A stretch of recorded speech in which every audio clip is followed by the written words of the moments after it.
Hi, everyone. Welcome to the Entry Podcast. I'm your host, Francis Gorman. Before we dive in, if today's conversation challenges you, sparks a new idea, or sharpens how you think about the world, don't keep it to yourself. Subscribe, leave a review, and share this episode with someone who enjoys staying curious. Today, I'm joined by Manuel Tomas Astralic, a cloud and AI solutions architect focused on making AI systems production ready, auditable, accountable, and able to survive regulatory and security scrutiny. He works at the intersection of strategy and implementation, ensuring that what gets designed can withstand contact with reality. Manuel, it's lovely to have you here with me today. Glad to be here. Thanks for having me on. Manuel, I was looking forward to this conversation for a number of reasons. One, we know each other, so it's going to be fun from that perspective. But two, you've spent the last couple of months in your home lab working problems that kind of we're all faced on a day-to-day basis, but may not get enough time to think about. And I know you've really got into the weeds of some of those kind of problems around artificial intelligence, large language models, indemnity in terms of insurance, etc. And that's why I really want to talk to you, because I think you've taken the headspace not just to understand the problem, but to work the problem in a way that can give material value. And I think that's really important for everyone in the industry, because we don't always take the time to work things through to the point where we can see the value proposition from them.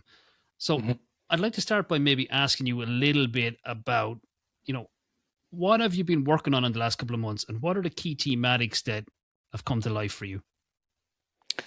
So it's been 3 months. I wanted to explore different agentic frameworks. And what started as an exploration, if you want, more than an exploration, maybe a systematic assessment of different frameworks, turned into a full-on project where I decided to build an agentic solution, enterprise-grade, bank-like, production-like. What I've discovered is not rocket science. It's the same principles that apply to any other enterprise system apply to AI. The key difference for me is that because it's unpredictable, you cannot predict with accuracy what the outcome is going to be.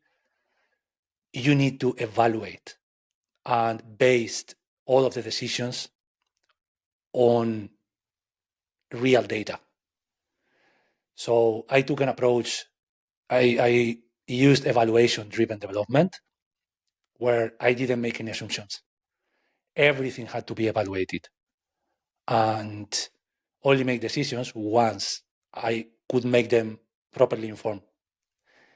That's probably one of my biggest takeaways, the difference between a predictable or more deterministic software and AI. And when you started to explore these topics, you really gave yourself the time to get into the weeds, and you talk about the kind of the first principles, etc. What surprised you when you started to measure your outcomes against what your expectations were versus what you were seeing in real life? Well, to be honest, I was expecting different frameworks to provide different capabilities. And yeah, they have minor differences, but in essence, they're more or less all of the same. One of the things that I was expecting is I expected it to be more challenging. I truly was. Like, I didn't think I was going to be able to build this from scratch. I'm an architect. I don't code regularly. And when I started having to build an application from scratch, a technology that I did have experience, but I had never built on my own, I expected it to be a lot more complicated than it is. I think people and companies overcomplicate things too much. And because I come from a enterprise cloud platform role, all of the most important things, all of the same principles that apply to any other technology stayed the same. So I only had to focus on really AI by itself. One key learning is I built an evaluator, AI evaluator, to evaluate the outcomes of the system. And after a while, what I discovered is that the evaluator was evaluating on wrong assumptions. So one key thing that I learned is you need to evaluate. The evaluator, you never assume that because the outcomes look good are correct. I discovered this, it was at least 2 weeks after I was assuming that everything was correct. So I had to put a lot of emphasis in evaluating the evaluator. And this is the major difference for me. When you're building any other type of software, when you're building a platform, whatever you're building, you have testing frameworks you can test. And if the outcomes are correct, you know that the next time the outcome is going to be correct. With AI, it's not the case. And that increases risk. So I did expect it to be, I wouldn't say more powerful than it is, but if I'm being honest, I think its capabilities have been grossly oversold. That's my honest take. It is powerful, don't get me wrong, but if you look at how much hype there is in the space, how much oversold, oh, it can do this, it can do that, it can automate this, it can, you're thinking, Jesus Christ, this is going to take over all our jobs in a year. But when you get down to it and you understand the nuts and bolts of it, you realize, yes, it's powerful, but it's not what's been sold out there. So I think that might have something to do with the price of gold going through the roof. You know, people are starting to realize that yes, the magic box has its limitations. Yeah. You know, so it's yeah. and I think that for me is go on. I don't want to cut you off. No. What I was going to say is, if you think about it, it comes down to incentives.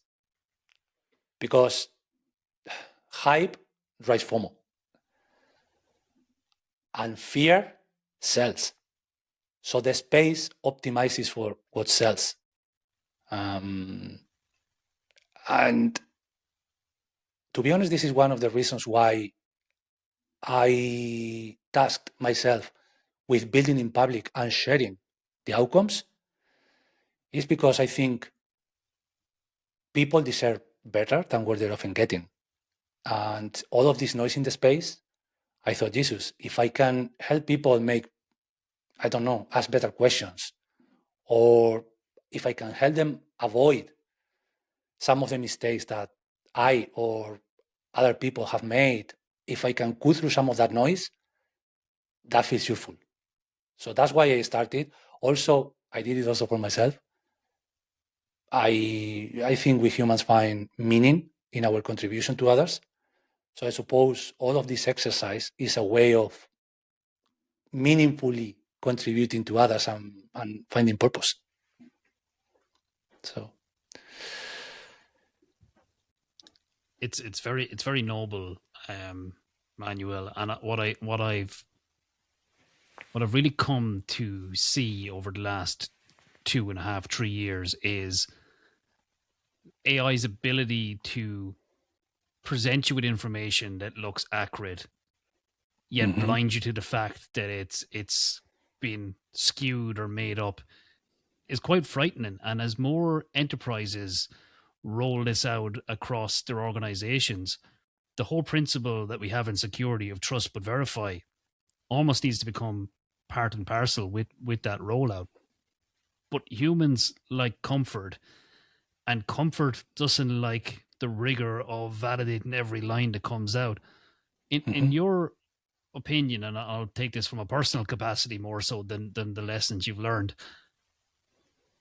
how risky is it going to be over the next several months as people start to summarize meeting exchanges, regurgitate documentation, use AI tools to validate assumptions?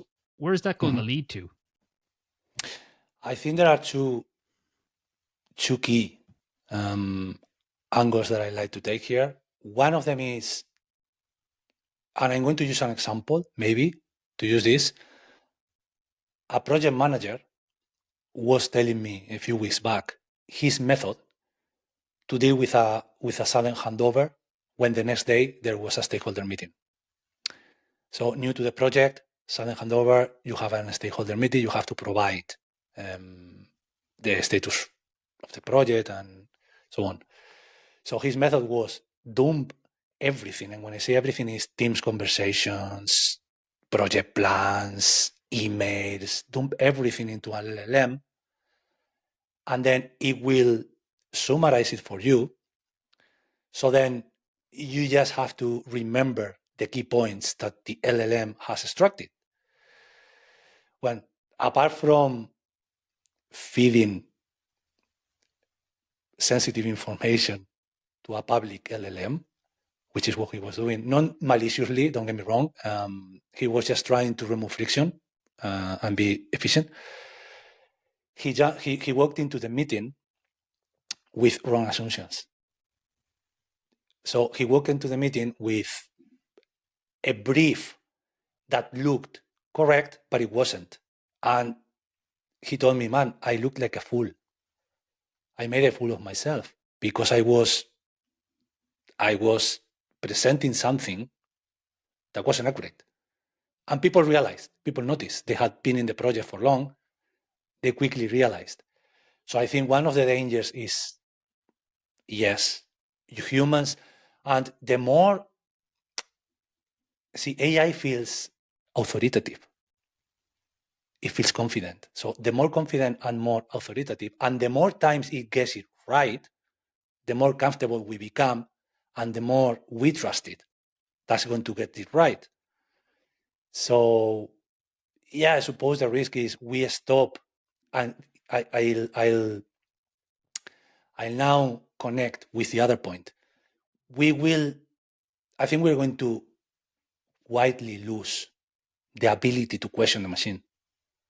We are going to quietly lose the capacity to correct it when it's wrong, to shut it down. Because if we stop exercising that ability, I believe that's the biggest risk, losing the ability to question it. But it's also going to be a difficult situation because one of the biggest benefits, especially in agentic AI, is the capability of producing a lot of stuff at speed, automation at speed. We humans don't have the ability to check the outputs at the speed that AI is going to produce them. Now, if you design a system where people have to be constantly checking, so we have to be careful where we put the human in the loop, because if the human has to check every single output, that's going to lead to approval fatigue. And approval fatigue leads to, I just approve by default. I don't question it, I don't exercise judgment. So I believe that's going to be the biggest risk, losing the ability to judge, but also creating fatigue. Because the human in the loop is something that is going to be mandatory. Like the AI Act mandates that for high stake use cases. So it's not like you can say, okay, I don't care. I'm just going to accept. So I suppose that's the the two biggest, I don't know if risks, but the two things that worry me the most.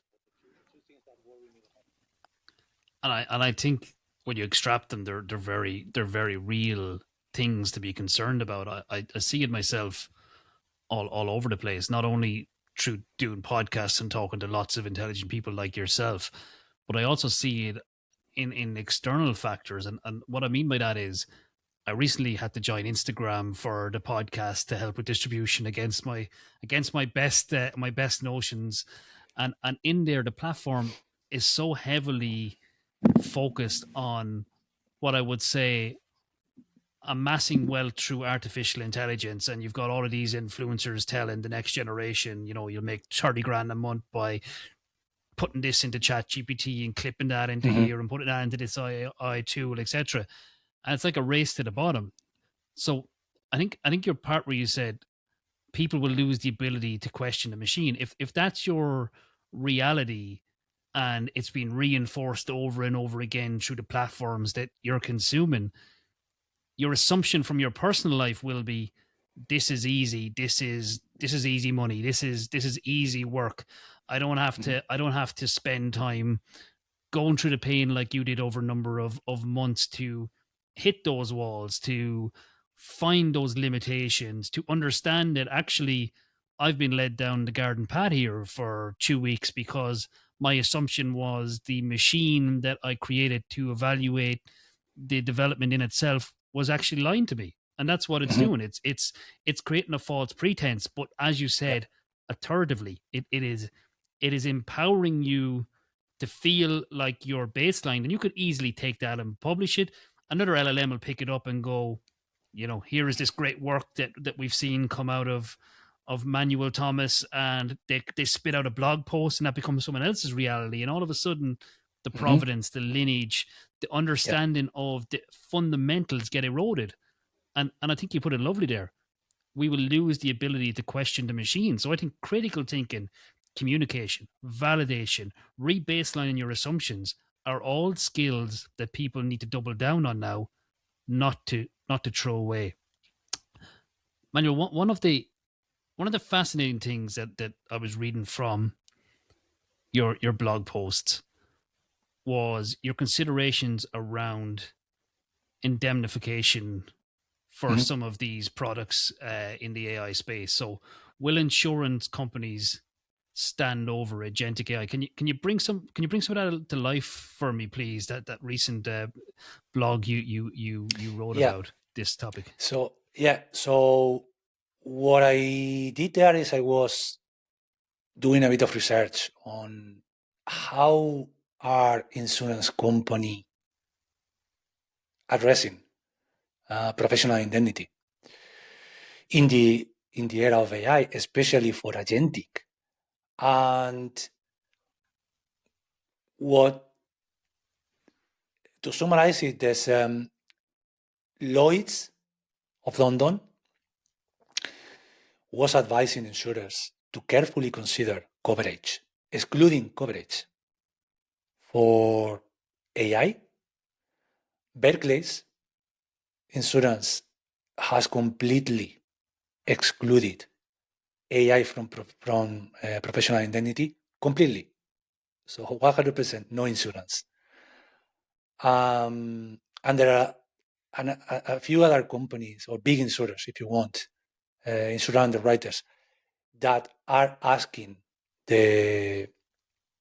whether they can legally exclude anything AI. And the reasoning behind is the insurance industry can absorb one claim, even if it's big, 500 million, whatever that is. But imagine if it's a failure at a scale imagine that is an error, something on a specific model that ends up creating liability for 1,000 companies at the same time. There's no way an insurance company can absorb that. The risk is just too high. They wouldn't have they wouldn't have enough money to cover it really. There's also legal precedent now, and there was a case. It was in the UK court, and it was a litigation with the National Bank of Qatar, I believe. And the lawyer cited 23 laws out of 45 that they didn't exist. Air Canada as well. Air Canada, the board on their website was advising somebody who was in government that they couldn't get their flight back or their money back retroactively. But that wasn't true. That wasn't policy. And there was a litigation between Air Canada and this guy. And in Air Canada their posture was the AI is a separate entity on its own. It's liable on its own. It's not our fault, and the judge was responding, no way. Like anything that's in your website is your responsibility. That has to be, that's clear as day, And I think there are 70, as of December, this last December, there were 112 cases in court because there's a guy that's tracking all of these litigations. So what you're seeing is an increase between 2023 and 2025 from 213 to something like that. I don't remember accurately, to 712 cases. So an explosion of litigation. And then the insurance industry saying, hey, we won't insure anything that comes from a decision that AI has made. So coming back to the human in the loop, if and let's imagine that is a credit score system in a bank. You can design a system that can score 10,000 people in 5 minutes. Now, if you don't have a human validating the outcomes,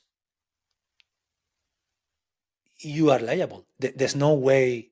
It's not that there's no way. The insurance industry is trying not to cover you in those situations because then it's not a professional with a professional license, a person with a professional license with their own judgment making the call in the end. So if you use AI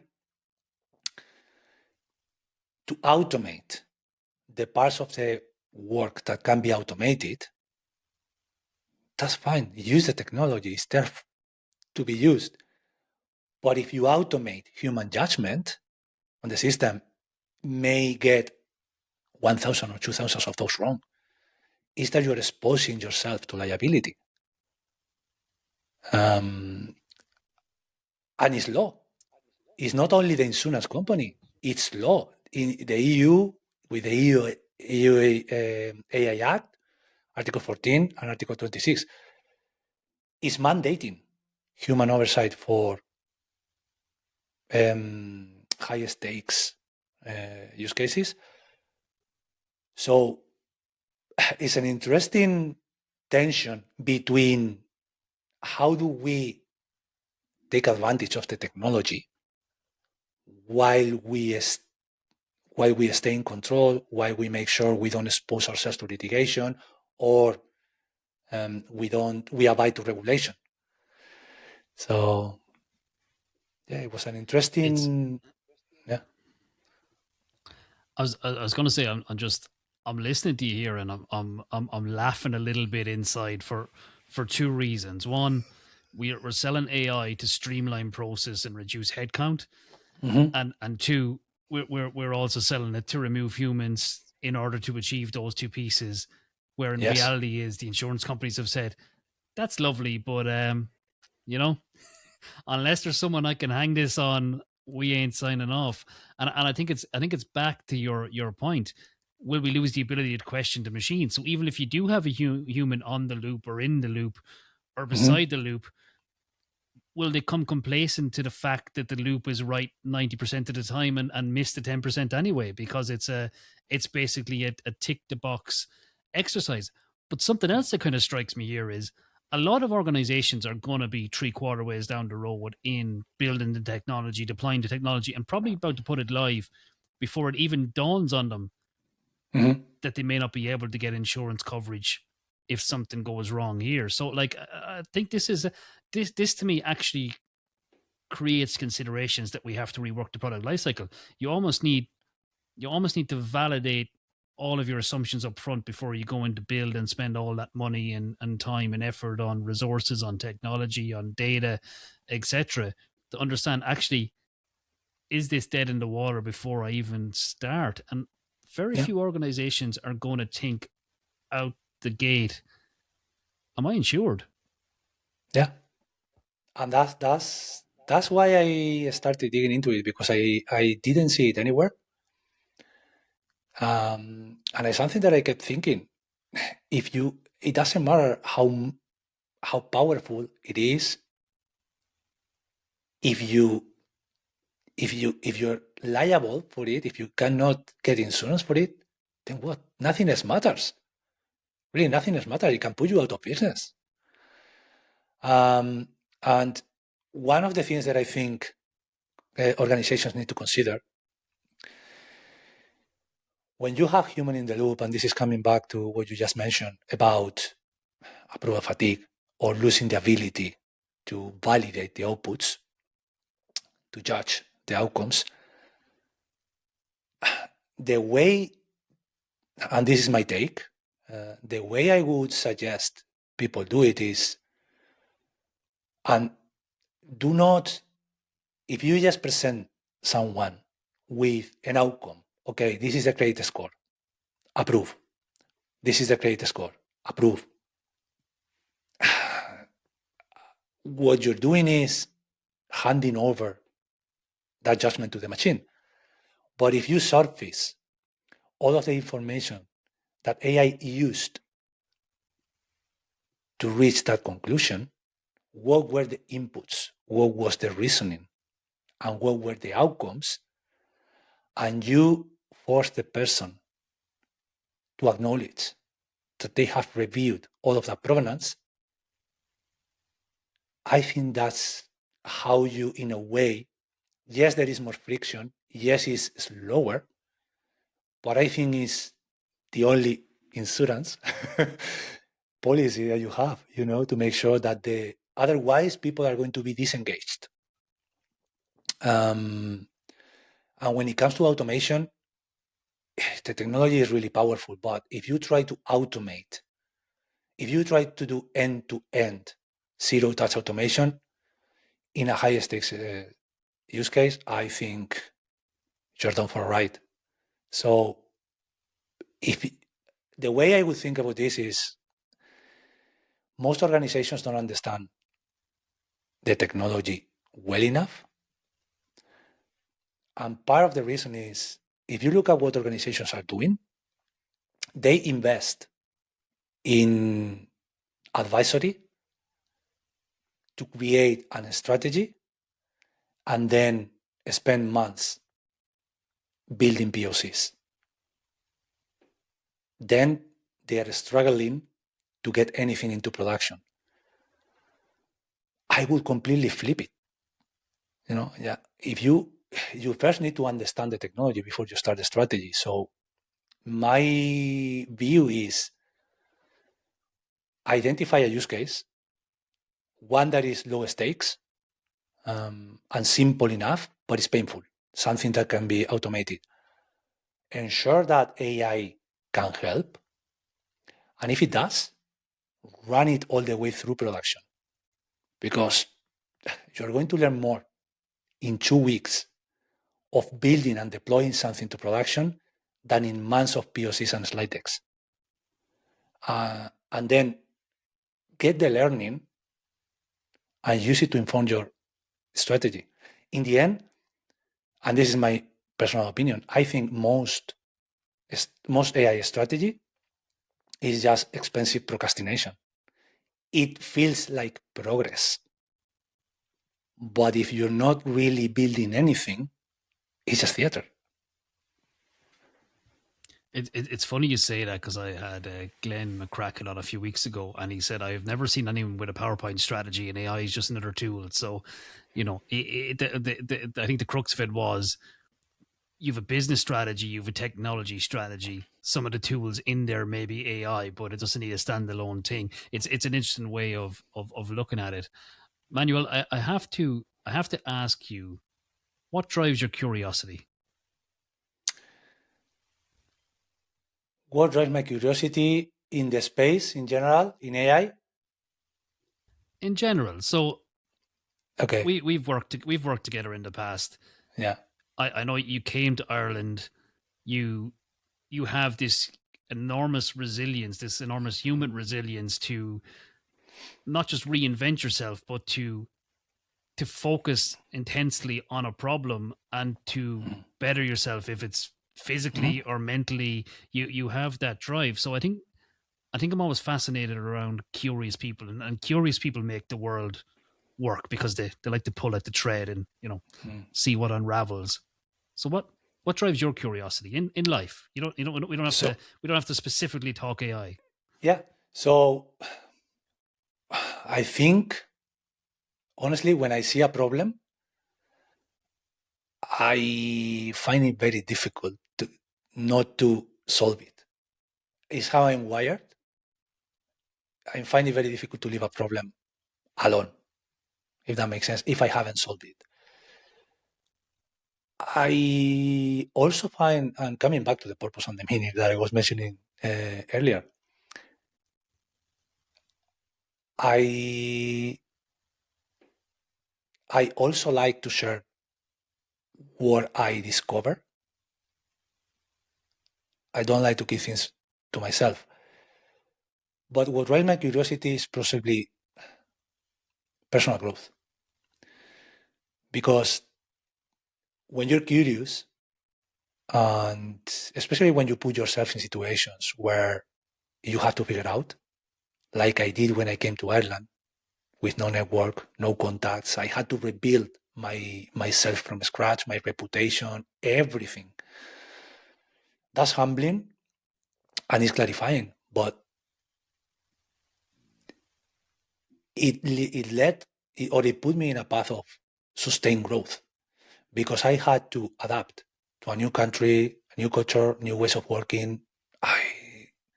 It changed myself completely in a way that I wouldn't have changed in that way, if I had stayed in Spain.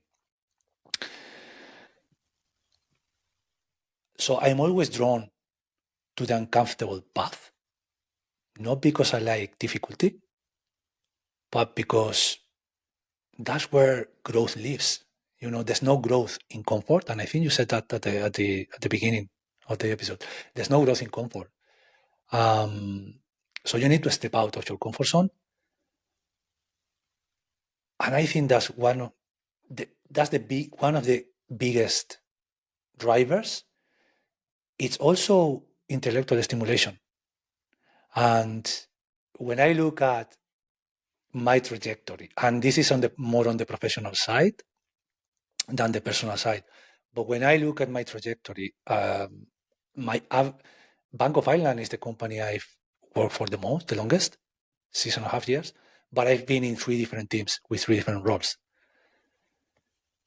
because I have this need for intellectual stimulation for some reason.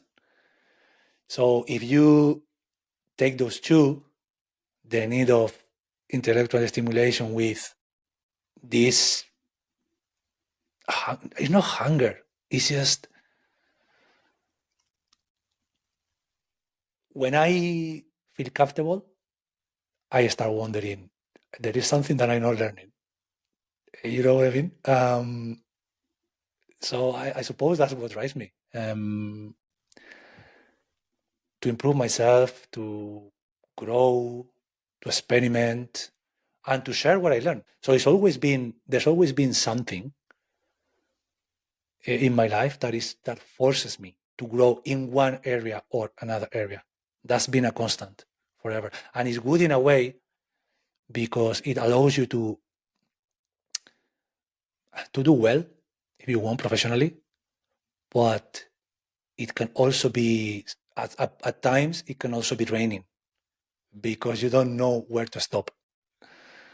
And I suppose I hear you. that, yeah, well, I can look at you. You have a lot of responsibility in your job, and there you're putting all of this content out. It takes a lot. People see the outcome, but they don't realize how much work there is behind in recording, editing, producing, preparing, reaching out to, well, and I don't want to speak to you on your behalf, but I can only imagine. So I suppose my journey resonates with you.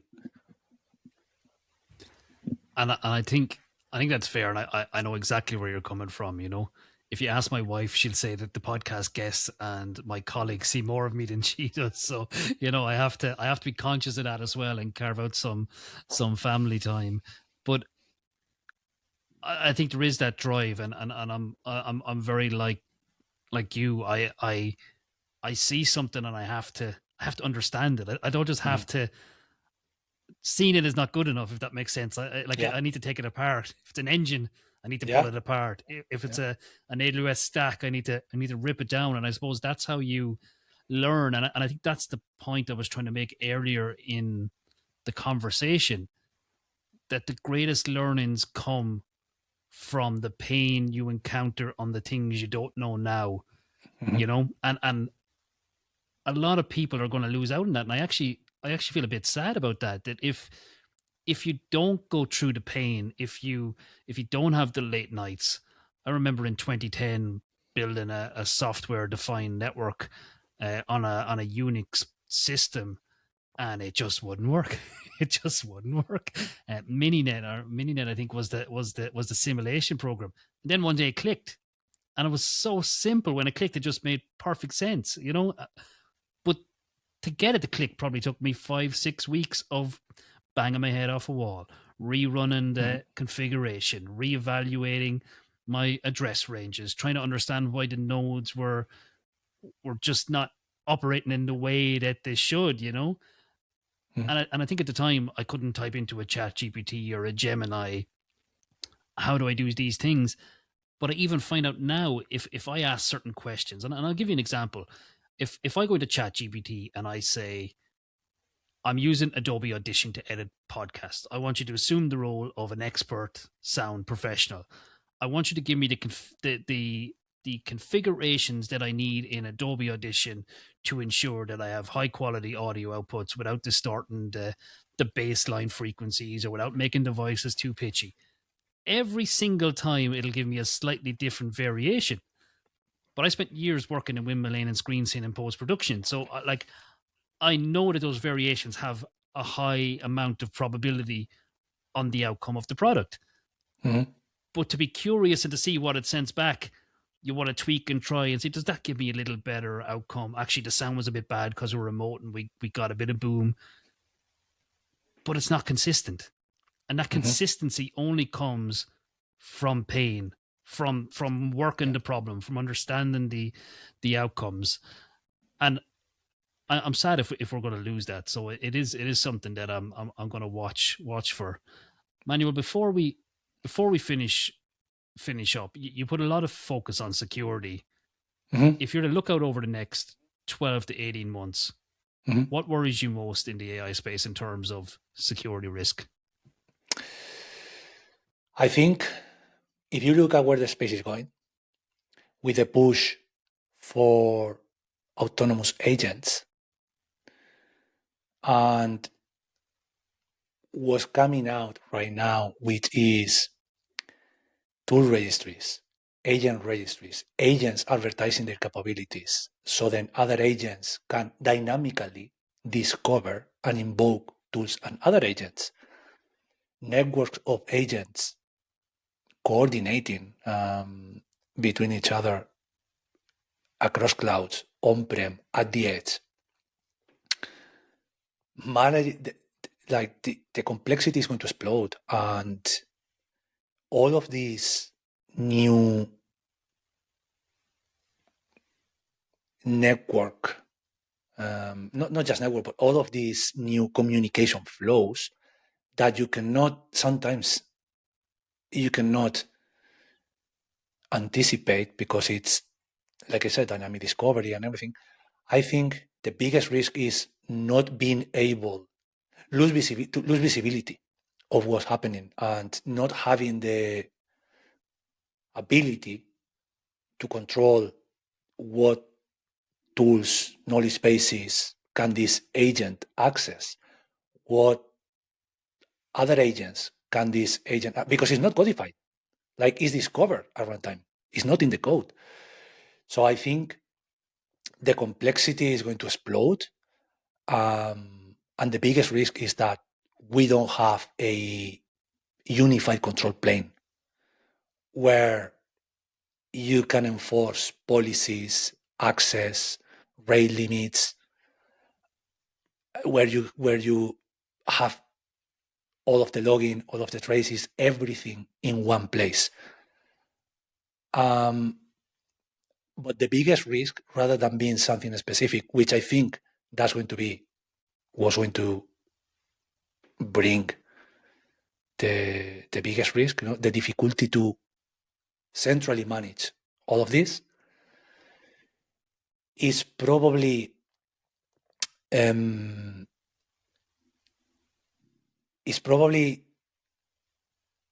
the more than the biggest risk is. I lost. You have to go here. I lost the train of thought. You're good. You're good. It happens to the best of us. Yeah, no, I know. No, so what I was saying is, you see the space that with this explosion of huge multi-agentic networks, but the biggest issue and the biggest risk is that vendors put the effort on the capability before they deliver the controls, and the capabilities come out months earlier than the controls because it's the capabilities that sell. Is that what they are incentivized to do? And I think that's going to be the biggest risk in the industry. How do you keep pace to control the capabilities when you may not have all of the appropriate controls to have them in check? And I think that's great insight, and I don't think you're going to be proven wrong there. We see it already.